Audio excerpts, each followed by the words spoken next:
Investigators still don't know how the fire started, but between the cold weather and those strong winds, it made it really difficult for fire crews to put it out. Smoldering straw and burnt machine parts, that's all that's left. Fire crews raced to Meadowbrook Acres, Inc. just after 11 Saturday night. It was a barn fire. It was pretty much engulfed by the time the rest of the equipment got on scene. It's a maple sugar shack and a dairy farm along Lake Road in Milton, Vermont.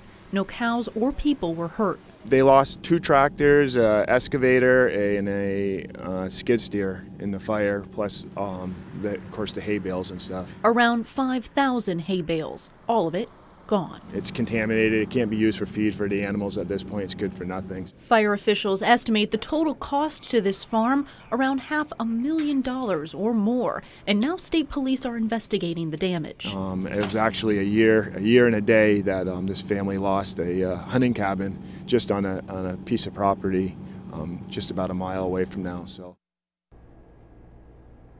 Farm owner Donnie Richards didn't want to speak on camera, but told me he's not sure what he's going to do next, and he doesn't know what to think about these 2 fires 1 year apart. Vermont State Police are still investigating. Reporting tonight at the live desk, Renee Wunderlich, NBC5 News.